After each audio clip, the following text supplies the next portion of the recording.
do dia. Aqui é um ambiente seguro, nós vamos ter aí um momento para dúvidas, perguntas, espero que vocês aproveitem bastante esse momento, e vamos falar hoje sobre a implementação de programas sustentáveis e de responsabilidade social e inclusão. O meu nome é Mariana De Peron, eu sou advogada com mais de 20 anos de formada, tenho muitos anos de experiência na área de sustentabilidade e inclusão, sou uma mulher cisgênero, branca, sócia fundadora da Travessia, e vou conduzir esse papo com você. Aqui da Travessia também estão o Denilson, nosso consultor, e a Vini, que também é sócia da Travessia, tá bem? Então, vamos começar aqui falando, né, da urgência desse tema. Esse ano, o Brasil vai sediar a COP, tem se visto aí muitas notícias a respeito disso. Nós estamos focando esse nosso papo aqui sobre a questão mais relacionada à responsabilidade social e à inclusão.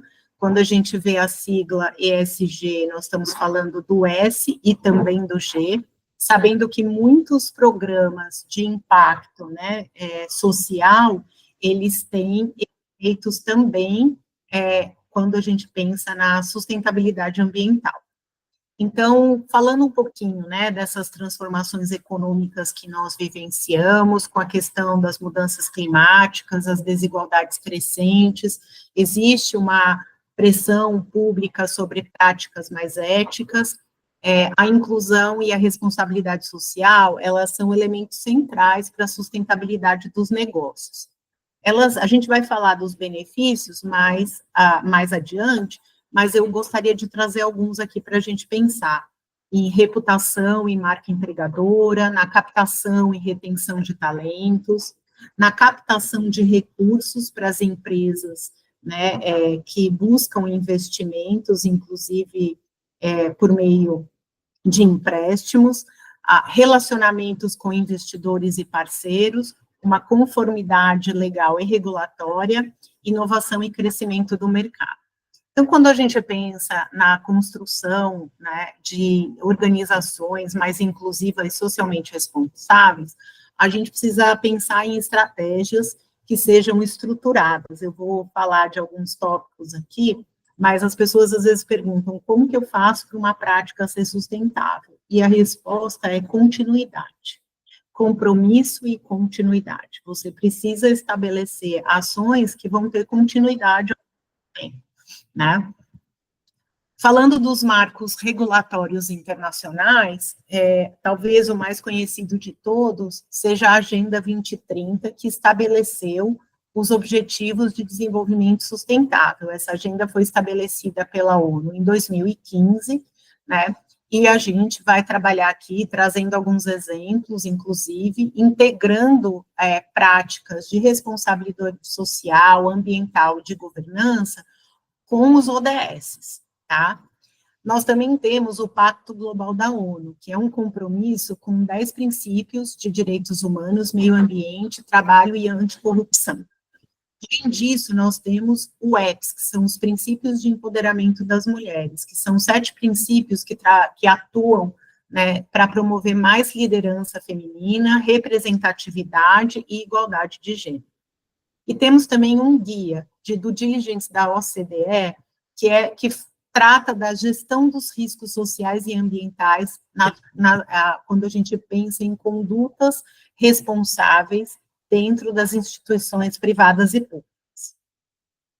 Eu trouxe aqui algumas normas, eu não vou falar sobre todas as normas, porque eu trouxe algumas para a gente trazer, pensar um pouco a respeito, mas quando a gente pensa nas normas nacionais, eu trouxe aqui decretos e leis, mas a gente também tem o que nós chamamos de normas infralegais.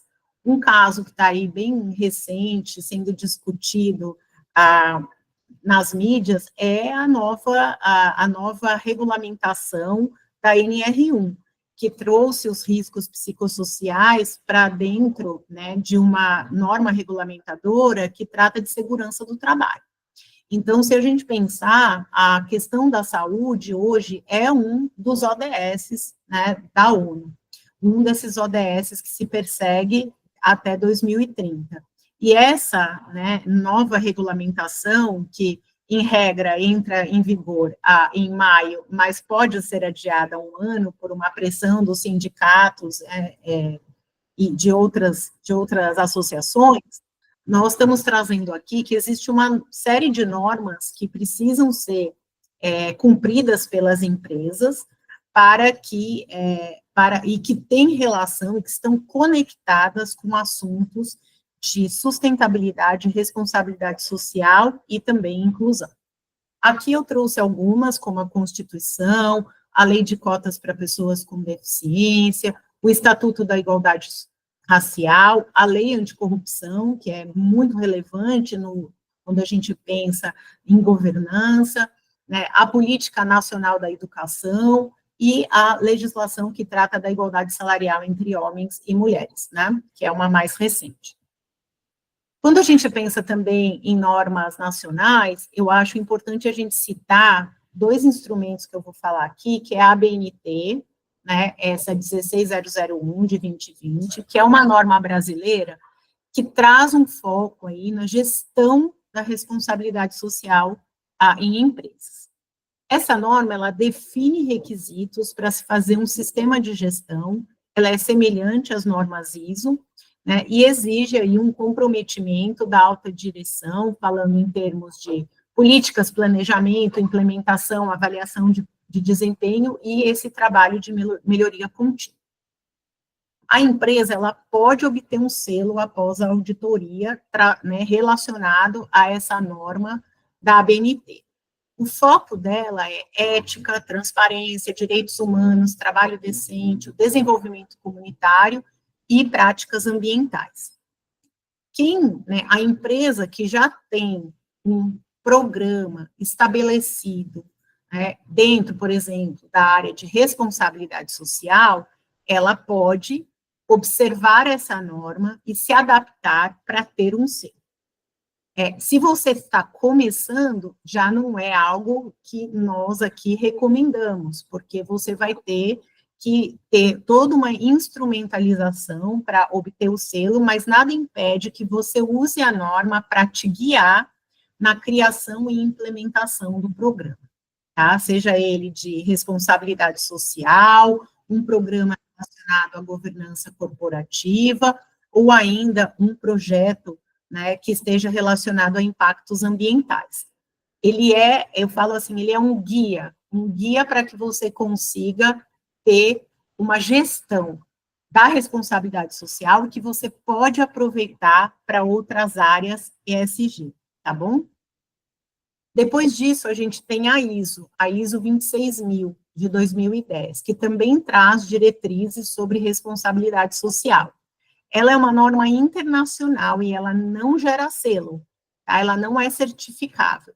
Ela fornece orientações, diferente da norma ABNT, que traz requisitos para uma certificação, a norma ISO 26000, ela traz orientações de como uma empresa deve operar de forma responsável no que se refere à responsabilidade social. Ela cobre 7 temas centrais, que é a governança, os direitos humanos, as práticas de trabalho, meio ambiente, práticas leais de operação, e aqui a gente fala de fornecedores, questões de consumidores e um envolvimento também comunitário. Ela serve como um guia estratégico para as empresas que queiram alinhar as práticas a uma responsabilidade social global, porque ela é uma norma internacional, né, e não prevê uma certificação formal, tá? Quando a gente fala de um programa ser sustentável e inclusivo, não tem uma resposta pronta, não tem uma fórmula, mas a gente trouxe aqui alguns pontos para reflexão. Primeira coisa que é muito importante, aí a gente falar de sustentável, quando vem essa palavra, o que é sustentável? É a gente olhar para determinados fatores que compõem, que integram essa palavra, quando a gente pensa, né, na sustentabilidade corporativa. A primeira coisa é alinhamento estratégico. Isso precisa, né, um programa para ele ser sustentável, um projeto, uma ação, ele precisa estar conectado aos objetivos da organização, né, ao pilar ESG e a metas de longo prazo. Outra coisa é você ter continuidade de recursos. Tem que ter um orçamento definido, uma equipe dedicada para monitorar, para implementar, né, para trabalhar em torno desse projeto, desse programa, ou mesmo da área, se ela já estiver estabelecida dentro da empresa. Uma outra coisa que é muito importante é medição de impacto. Você tem que entender quais são os indicadores, né, os KPIs, mas a gente pode falar de indicadores de desempenho, e uma sistemática de avaliação para você poder fazer ajustes e melhoria contínua. Uma outra questão que é importante é a capilaridade, né? Os projetos, os programas, para eles serem sustentáveis, eles precisam atuar em diferentes áreas e níveis da organização, e não ficar só, por exemplo, com a área de recursos humanos ou a área de marketing. E ter escuta, né, e participação, porque um projeto, para ele ser efetivo, ele é construído com a participação dos públicos envolvidos. Quando você vai fazer um projeto que vai ter um efeito, né, ou vai envolver uma comunidade local, é muito importante que você faça uma escuta dessa comunidade para entender como que esse projeto pode trazer benefícios para essa comunidade, tendo em vista as barreiras que ela enfrenta, tá bom? Quando a gente pensa na palavra, né, inclusão, a gente também precisa pensar, a gente precisa ter em mente fatores que vão contribuir para que um projeto, um programa, uma ação sejam de fato inclusivos. Primeira coisa é você colocar a equidade no centro do seu programa. Então, considerar as desigualdades estruturais, entender quais são essas desigualdades, né, focar qual é o objetivo do programa, do projeto. Um outro ponto é a representatividade. Você envolver no projeto pessoas de diferentes grupos, para que você tenha decisões mais acertadas, para que as decisões sejam mais assertivas. Acessibilidade, né? Garantir que o projeto, o programa, a ação, tenha uma linguagem, formato e espaço acessíveis para todos. Não esquecer jamais da interseccionalidade, né? Entender que determinados grupos de pessoas são afetados por diferentes marcadores sociais, e que esses marcadores, eles se cruzam, né, e eles precisam ser interpretados e considerados de uma forma integrada. O respeito cultural e territorial. A gente tem que adaptar o contexto do programa, projeto ou ação ao contexto de quem vai ser impactado, né, olhando para saberes locais, práticas diversas, entendendo, né, claramente essa cultura que pode estar ligada a um grupo ou outro, tá bem? Eu trouxe aqui, né, as pessoas, assim, às vezes perguntam, qual é a palavra, né, da sustentabilidade e da inclusão? Acho que eu estou com um pouquinho de, acho que eu vou desligar minha câmera, porque a gente está com um probleminha aqui na conexão. O que eu gostaria de trazer é que eu acho que a gente poderia pensar em algumas palavras. E diga para mim aí, pode colocar no chat, a palavra que você acha essencial para programas, para projetos que sejam inclusivos e sustentáveis. Aqui eu trouxe a palavra compromisso, né, porque o compromisso, ele sustenta essa continuidade, faz com que um programa, um projeto, uma ação, né, consiga ser sustentável e contínua ao longo do tempo. A partir do quê? Né? A partir do envolvimento da liderança, a partir de recursos, né? A partir de uma escuta ativa dos públicos envolvidos, né? Isso faz com que o programa de responsabilidade social, o projeto, né, de inclusão, eles não sejam considerados algo que a gente poderia usar um termo em inglês, que é o diversity washing, ou até mesmo, né, o greenwashing, que é o quê? Moda, né? Quando você tem o compromisso e essa ação, o projeto, o programa se perdura ao longo do tempo, né, o que a gente pode pensar? Isso acaba virando parte da cultura da empresa, parte dos valores da empresa. Sem esse compromisso, a inclusão e a sustentabilidade viram eventos isolados. Acho que a gente vive hoje, eu vou falar um pouco, né, desse contexto político que nós temos observado nos Estados Unidos, né, com esvaziamento de recursos para ações relacionadas à diversidade e inclusão, para projetos relacionados ao meio ambiente, né, e tudo isso, eu gosto sempre de falar, tem prazo, né, gente? Porque, por mais que esses discursos e essas narrativas perdurem, isso vai perdurar por quê? Por 4 anos, né? E as empresas que aderirem a esses discursos, a essas narrativas, sejam elas brasileiras ou de outras, né, nacionalidades, elas têm que refletir em acho que assim, em 3 pontos. Primeiro, o que eu estou comunicando para os meus colaboradores, para os meus investidores e para os meus consumidores. Segundo essa pauta realmente foi em algum momento estratégica para mim, ou eu tratei ela como evento isolado?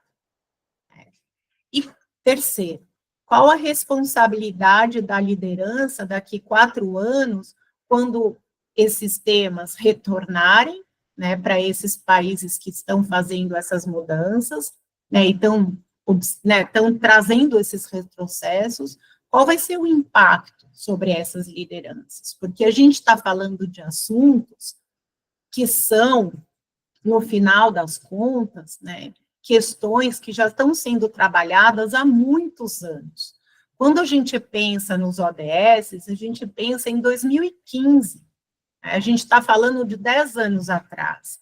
Então, por mais que a gente tenha cenários políticos que, muitas vezes, trazem avanços ou retrocessos, em termos de políticas institucionais, essas escolhas precisam ser feitas com muito cuidado e muita responsabilidade. Eu vi que tem vários comentários no chat, eu vou voltar e vou abordar mais sobre a questão da interseccionalidade num exemplo que nós trouxemos aqui, tá? Nós vamos falar. Voltando aqui, então, quando a gente pensa de benefícios. Benefícios para as empresas. Bom, temos aí, né, que critérios ESG são um fator de decisão para investidores. Então, a gente teve, por exemplo, em 2021, né, todas as estratégias geridas pela BlackRock, elas passaram a considerar o ESG como um critério essencial. Né? Metas claras de inclusão, de sustentabilidade, elas são mais atrativas para fundos de investimento institucionais.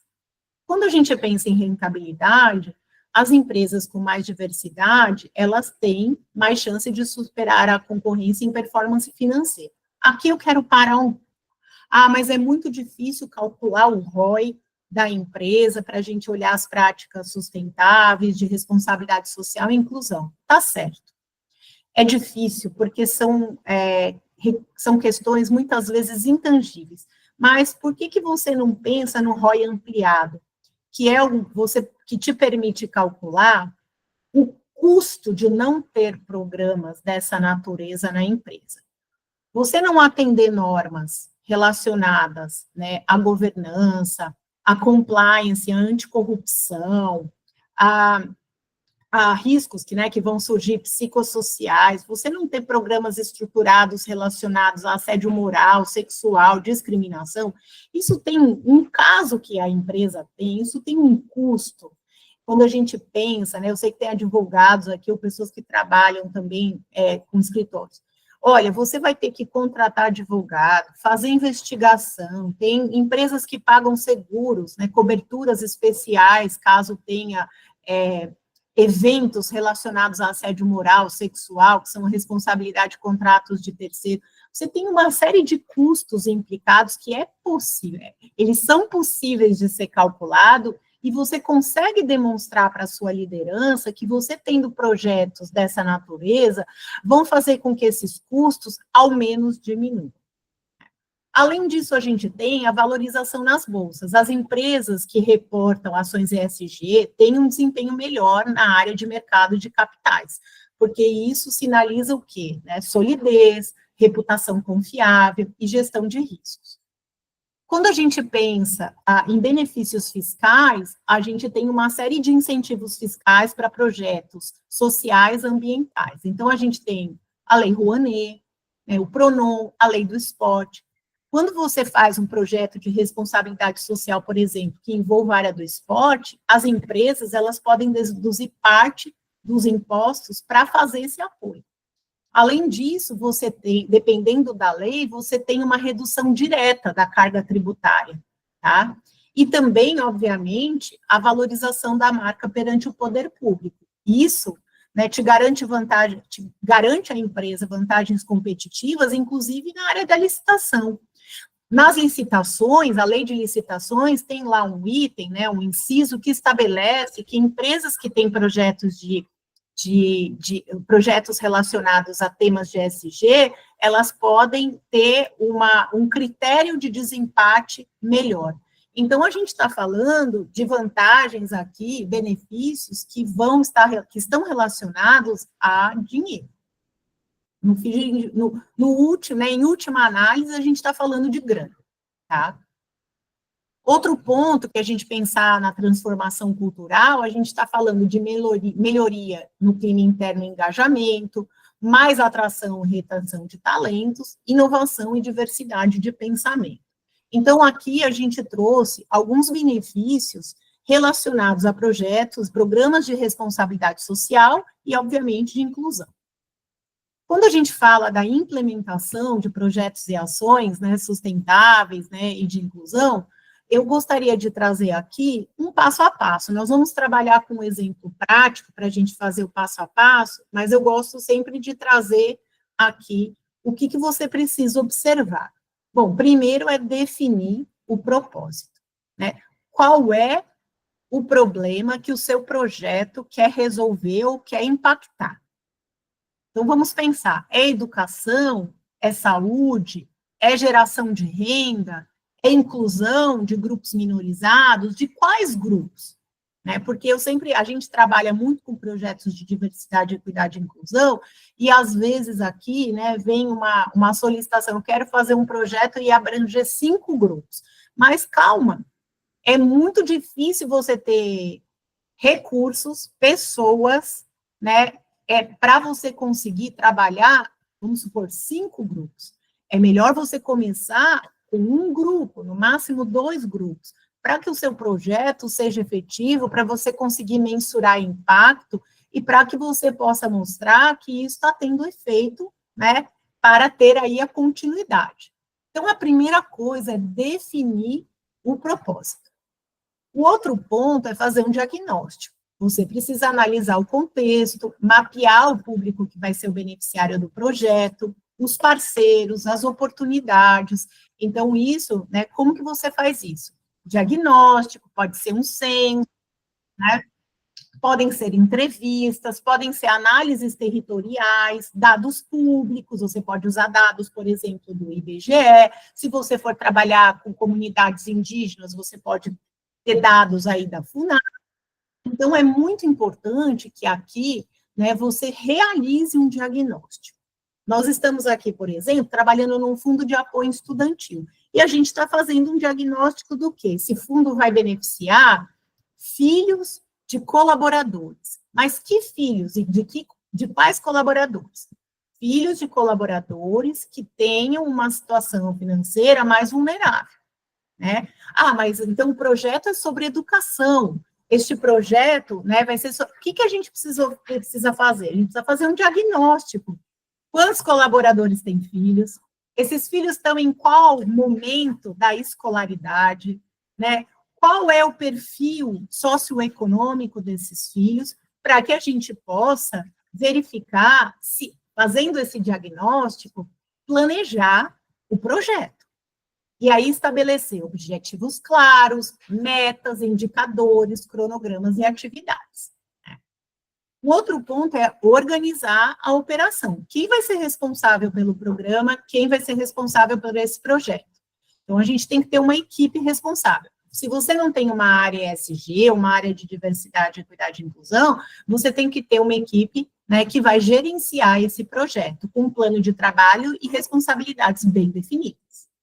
O outro ponto é orçar e captar recursos, né, estimar aí todos os custos que esse projeto vai ter, para que você possa fazer um orçamento detalhado e buscar patrocinadores, fundos sociais, ou até mesmo recursos próprios da empresa. Um outro ponto, aqui seguindo, né, é comunicar e mobilizar, criar estratégias de comunicação e engajamento comunitário. Eu vejo muitos programas de voluntariado, né, caírem por terra porque as pessoas falam que não tem tempo para fazer voluntariado. Então, a gente precisa entender, será que o programa de voluntariado para um determinado contexto, né, de uma empresa, de uma organização, ele vai ser um projeto efetivo? Não adianta a gente só querer fazer, a gente precisa entender se isso vai ser eficaz, se isso vai ter adesão, né? E não ficar lá 2, 3 pessoas fazendo voluntariado, acabam sendo, né, vai acabar pressionando, né, essas pessoas dentro de um programa que você pensou que poderia, assim, engajar 20, 30, 40 pessoas. O outro ponto é executar o projeto, é implementar as ações que são planejadas, com acompanhamento da equipe, dos parceiros, claro que com flexibilidade para que esses ajustes, né, necessários possam ser feitos. Monitorar e avaliar.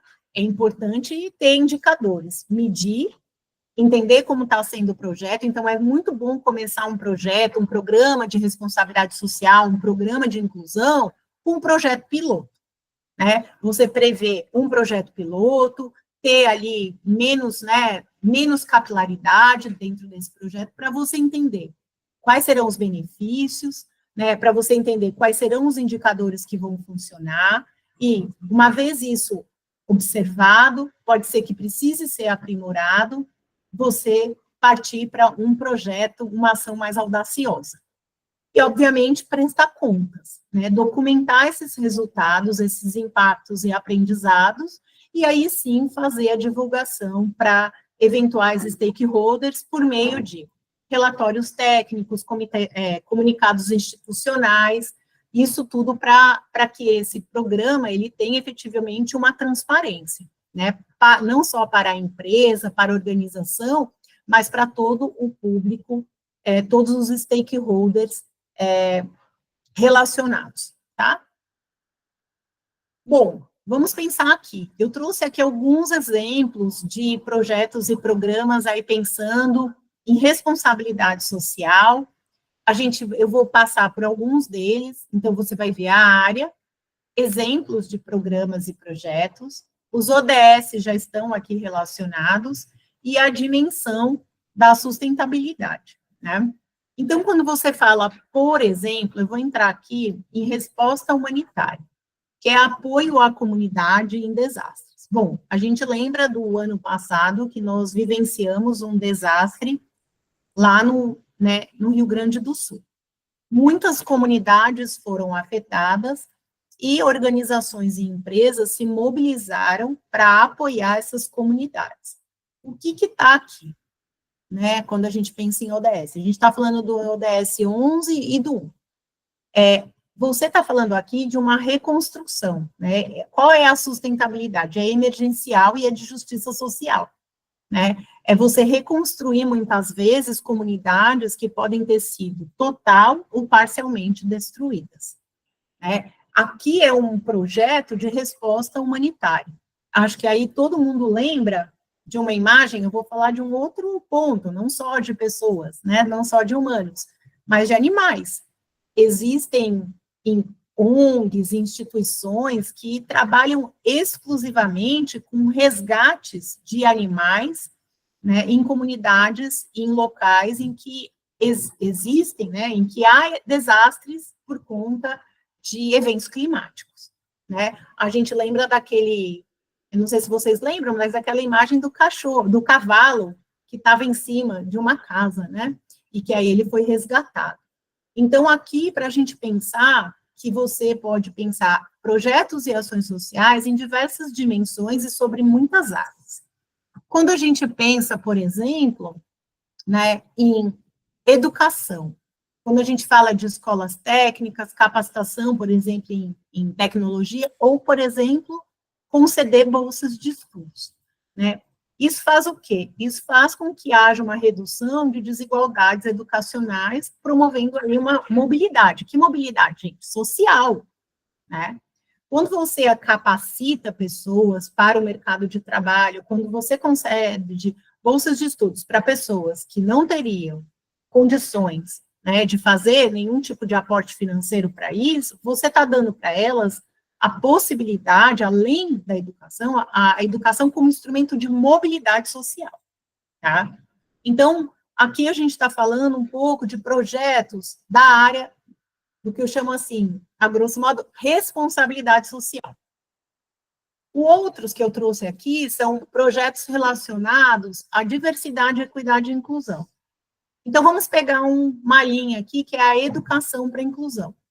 Treinamentos, campanhas internas, quando são feitas de forma contínua, hein, gente? Não é evento isolado, né? Então, você trabalhar o mês do orgulho, você trazer treinamentos que falam sobre a comunidade LGBTQIAP+, que trazem, né, conteúdos relacionados à LGBTfobia, a inclusão de grupos que estão dentro da comunidade, como a população trans, né?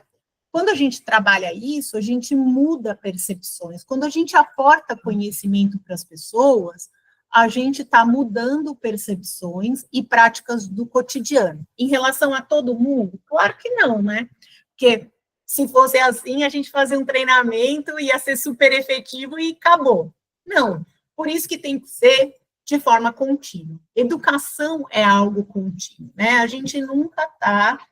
o conhecimento, ele precisa ser sempre renovado, até porque a gente vive hoje um momento da nossa história em que as mudanças e transformações acontecem muito rapidamente. Imagina, 5 anos atrás, alguém estaria falando de inteligência artificial? Hoje, a gente tem aí cursos, workshops, para que a gente possa aplicar a inteligência artificial em diversas dimensões e setores, né? O outro ponto aqui é o recrutamento inclusivo, vagas afirmativas. Quando eu vou fazer um programa de vagas afirmativas, preciso, né, observar todos os requisitos, mas o que eu vou trabalhar? Nós vamos falar de correção de desigualdades históricas no acesso, né? No acesso à empresa, à organização, né? Então, aqui é muito interessante a gente pensar, né, sobre a área, trouxe aqui alguns exemplos, o ODS, que está relacionado, às vezes é mais de um, e o qual é a dimensão da sustentabilidade que vai ser atendida. Nós aqui, né, vamos falar de um programa fictício, tá? De criação de bolsas para estudantes indígenas. E aqui eu vou falar de interseccionalidade. Então, você pode criar um programa de bolsas para estudantes indígenas, mas você pode criar um programa de bolsa para estudantes mulheres indígenas. Vamos lembrar, as pessoas indígenas, né, os povos originários no Brasil, eles né, sofrem uma série de opressões há pelo menos 500 anos. Dentre, obviamente, o grupo, né, dos povos originários, as mulheres podem ser consideradas como um público, e aí a gente tem dois marcadores: o marcador de gênero, mulher, e o marcador de raça, indígena. Olha a interseccionalidade aqui. Quando você poderia estar criando um programa de bolsas para meninas negras, gênero e raça. Você poderia estar criando um programa de bolsa para mulheres negras com deficiência, gênero, raça e deficiência. Então, a gente estaria falando de 3 grupos, né? Isso é a interseccionalidade. A interseccionalidade é a gente entender que, eu vou dar o meu exemplo. No meu exemplo de mulher, eu sou uma mulher cisgênero branca. O meu marcador aqui, como grupo minorizado, é gênero. Mas eu não tenho marcador, né, aqui na minha interseccionalidade, eu não encontro outro marcador que, por exemplo, tenha me colocado numa situação de sofrer um duplo sistema de opressão. Mas mulheres cisgênero, negras, nós estamos falando aí de 2 marcadores sociais. Mulheres transgênero, negras, nós estamos falando de 3 sistemas de opressão: gênero, comunidade LGBTQIAPN+, e também a questão, né, de raça. Então, aqui é muito importante, a gente vai falar de estudantes indígenas sem divisão entre homens, mulheres, cis, trans, pessoas com outras identidades de gênero, para a gente pensar um pouco na prática como que funciona, né, cada um dos passos ali, das estratégias que precisam ser observadas quando você vai montar um projeto dessa natureza. Então, vamos lá. Primeira coisa é definir propósito. O que é a sua necessidade? Aqui é ampliar o acesso de estudantes indígenas ao ensino técnico e ao ensino superior, tá? Quando a gente olha aqui os ODS envolvidos, estamos falando do 4, que é a educação de qualidade, e o 10, que é a redução das desigualdades. O que a gente quer? Integrar esse programa à agenda de responsabilidade social, diversidade e direitos humanos da organização. Qual organização? A empresa, a instituição, a fundação. Então, aqui a gente vai definir o propósito, tá? Vamos fazer o diagnóstico e análise do contexto. O que a gente tem, né, que observar quando a gente está fazendo um projeto dessa natureza? Quais serão esses estudantes atendidos? De qual comunidade?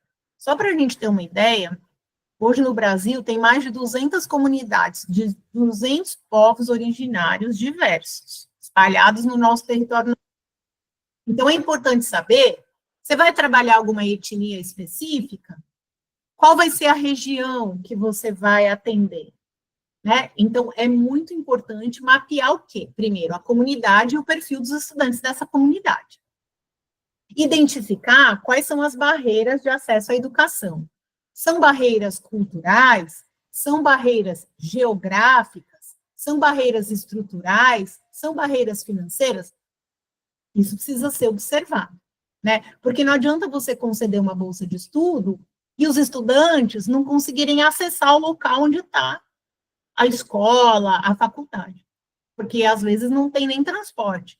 Então, você precisa identificar essas barreiras de acesso à educação. Pode ser uma questão de alimentação, pode ser tudo isso junto. A outra coisa é você falar com as lideranças indígenas, associações estudantis e ter dados oficiais, né, sobre essa comunidade. Você pode consultar o IBGE, você pode olhar o Censo da Educação Superior, você pode observar dados da FUNAI, mas você precisa de dados para entender, né, a respeito da comunidade, dos estudantes, se eles têm dificuldade de acessar, se eles querem acessar o ensino técnico e o ensino superior dos brancos, que é o que eles sempre falam. ou dos povos não originários. Porque a forma como a educação acontece nas comunidades indígenas é muito diferente da forma como foi implantada pelos homens brancos no nosso país. Então, a gente precisa ter isso em mente. Um outro ponto é avaliar oportunidades de parcerias. Parcerias com comunidades locais, parcerias com instituições que tenham conhecimento e prática a respeito disso, tá? Aí você vai modelar o programa. Primeiro, definir o escopo. Quantas bolsas? Qual é o número de bolsas? Quantas vão ser destinadas para o ensino técnico, graduação, se vai ter uma bolsa complementar para idiomas, quais são os benefícios adicionais que você vai entender, uma vez que você mapear lá atrás as barreiras. É transporte, é alimentação, é uma conectividade, né? Às vezes dificuldade de acesso à conexão da internet, é materiais e equipamentos. Estabelecer os critérios de elegibilidade. Como que você vai, né, permitir que esses estudantes se elejam a essas bolsas? Quais serão os critérios, né? É um pertencimento étnico, é perfil socioeconômico, é compromisso comunitário? O que está relacionado? Criar indicadores de sucesso e metodologia de avaliação. É taxa de permanência, é a conclusão do curso, é a satisfação, tudo isso junto. E aí, elaborar um cronograma de atividades. Uma vez que você tem isso estabelecido, você vai criar o edital, aí vem como que é feita a inscrição, como será realizado o processo de seleção, quem vai ser a banca que vai observar, né, que vai julgar essa seleção, que esses critérios sejam objetivos e que sejam critérios que estejam no edital, né? Aí você tem a concessão das bolsas e o acompanhamento, né? Então, aqui é a gente modelar mesmo o programa. Um outro ponto é organizar. Quem vai ser a equipe responsável pela gestão do programa? A gente tem que ver a equipe, definir papéis e responsabilidades, desenvolver os documentos operacionais, que é o edital, formulário, um regulamento, termo de compromisso, até mesmo um contrato.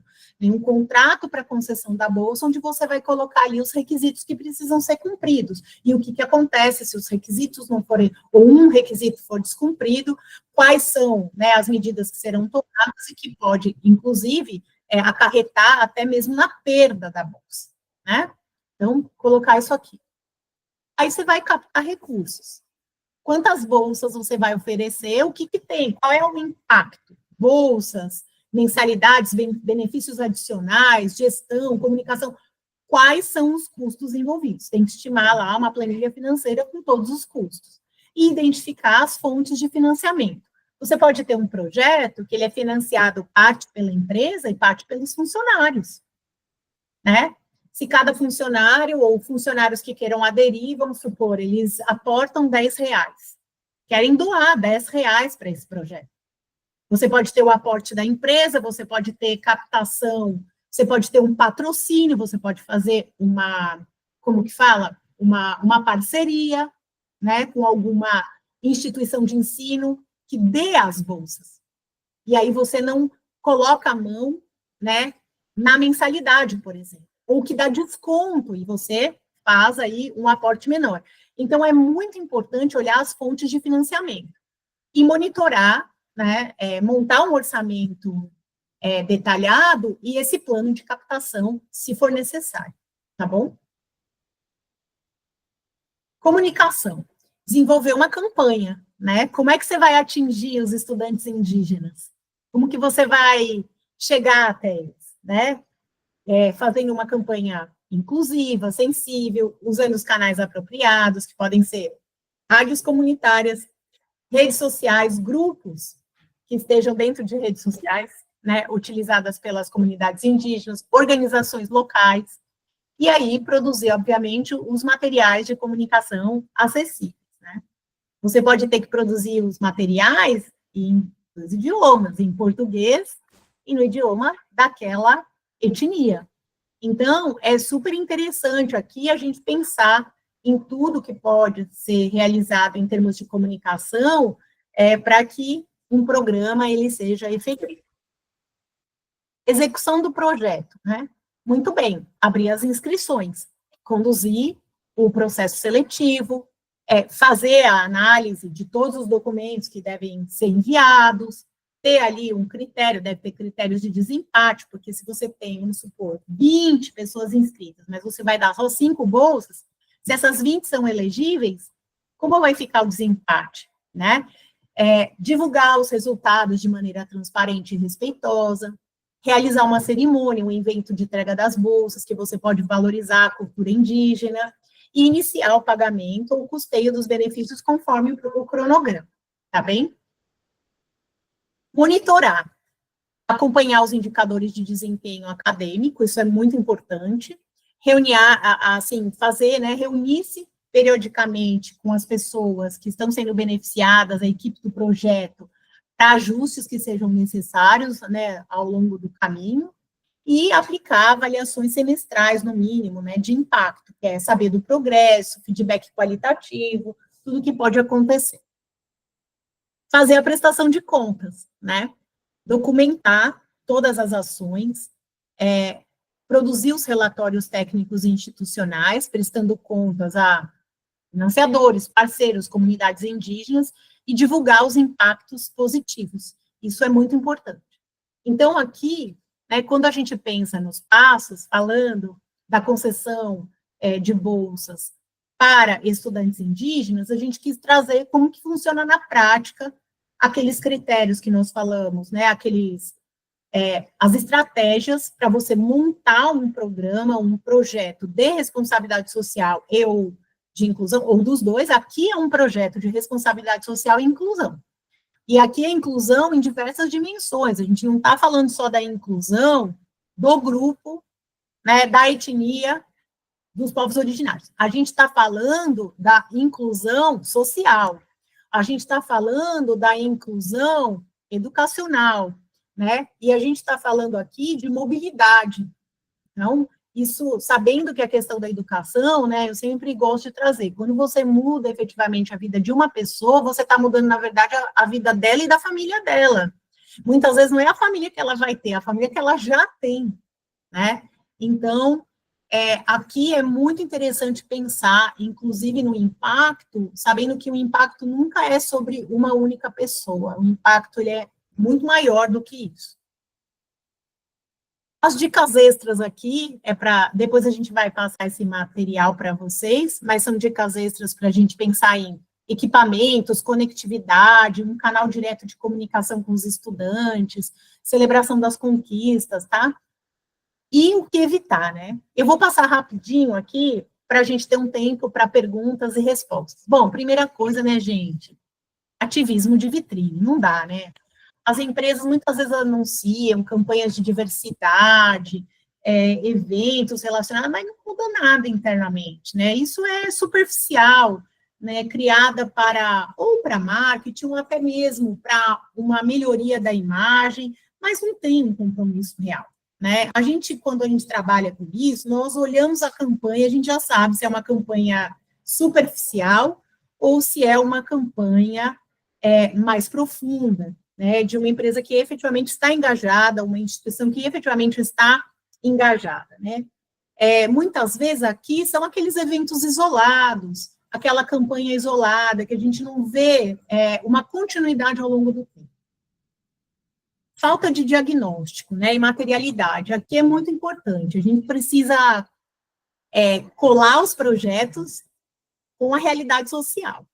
Então, a gente agir sem diagnóstico, sem um trabalho para entender não só as expectativas da empresa, da instituição, mas também da comunidade que vai ser apoiada, isso aqui faz, assim, com que esses projetos, eles acabem durando muito pouco, porque eles não vão ser bem-sucedidos, vai ter muito problema, e se tem uma coisa que liderança não gosta, é de problema sem solução, né? Ou de investir um dinheiro que não está sendo bem utilizado. Projetos pontuais aqui, a gente costuma dizer que ações do mês, né, não criam um legado, não criam mesmo, porque se você vai fazer uma ação, vamos supor, Dia Internacional da Mulher, que faz uma ação e nada mais sobre o tema, você está fazendo uma conscientização pontual, né? Se não tem um plano de continuidade, se não está integrada à estratégia organizacional, eu vou ser bem franca aqui com vocês, eu duvido muito que vai mudar a realidade das mulheres que estão naquela empresa. Se mudou já, se você conhece uma ação isolada que teve uma mudança efetiva na realidade de mulheres, por favor, me manda. De qualquer grupo, hein? Eu quero estudar, porque eu nunca vi. Desalinhamento entre discurso e prática, é a incoerência, né? Isso, você muitas vezes tem, né, projetos, e a hora que acontece um evento dentro da empresa, vou dar um exemplo, a gente tem aqui vários projetos de equidade de gênero, mas quando acontece um caso de assédio sexual, passa um pano. Adianta? Adianta? É isso, né? Não integrar a estratégia de negócio. Tratar a responsabilidade social como algo que é paralelo, né? Isso não dá, porque isso reduz, minimiza o impacto do programa, né? E não segmente jamais a responsabilidade social em silos, viu? Não fica dividindo. A empresa tem que ter muito certa, a instituição, o que ela vai trabalhar de responsabilidade social? É educação? É saúde? É educação, saúde? É meio ambiente? Então, trabalhe naquilo, mas não fique dividindo em silos, sabe? Não existe uma área mais importante que a outra. Existe a área que a empresa, né, quer trabalhar mais, porque aquilo se conecta de forma mais profunda com seus valores. Mas não tem uma área mais ou menos importante, né? E falta de governança clara. Projetos sem responsáveis, sem recursos, sem um plano de gestão, eles acabam sendo frágeis. E eles podem ser descontinuados, né? E essas estruturas, às vezes, que são improvisadas, ou que às vezes ficam só nas mãos, né, de uma pessoa, elas podem facilmente ser desmontadas, porque se a pessoa sai, porque ela foi trabalhar em outro local, é como se você perdesse o histórico. Então, é importante ter projeto, uma equipe minimamente estabelecida e que possa, né, dar continuidade a isso, caso você tenha ali alguma perda, né, e que não seja algo improvisado. E aqui a gente chega a um momento de perguntas e respostas relacionados a qualquer tema que nós falamos aqui, ou outro que você tenha pensado. É um momento que a gente deixa para vocês. Vou repetir, esse conteúdo ele foi gravado, nós vamos encaminhar o link com a gravação e esse material para todas as pessoas inscritas, ainda hoje, até o final do dia. Olhe, por gentileza, se não está no seu spam. A gente acaba recebendo várias mensagens de que a pessoa não recebeu, mas dá uma olhadinha no spam, mas se você não receber, manda para a gente que a gente encaminha. Pode falar quem levantou a mão, porque já desapareceu aqui para mim.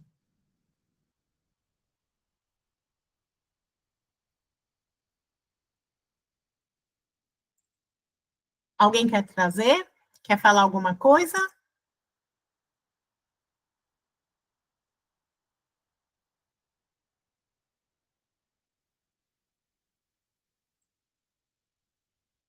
Fábio Carvalho. Muito obrigada, Fábio. Você queria trazer algum ponto? Eu acho que eu vi que você levantou a mão.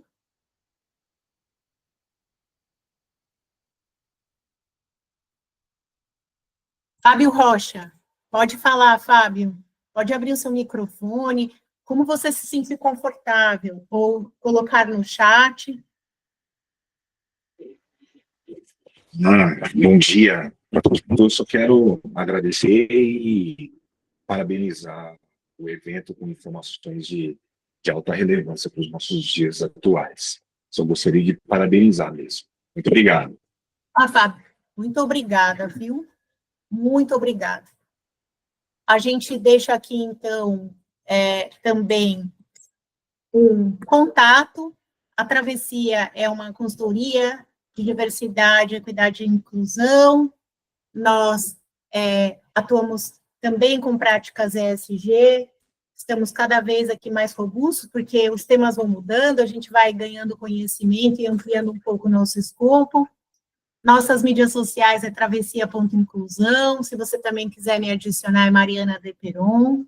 Eu agradeço muito, nós sempre estamos fazendo masterclass, fiquem ligados na próxima, vou pedir aqui para vocês, estamos fazendo uma pesquisa, vou pedir para o Denilson, se possível, colocar o link aqui no chat, estamos fazendo uma pesquisa para entender quais foram os reais impactos dessas políticas, né, de outros países em programas de diversidade, equidade e inclusão no Brasil.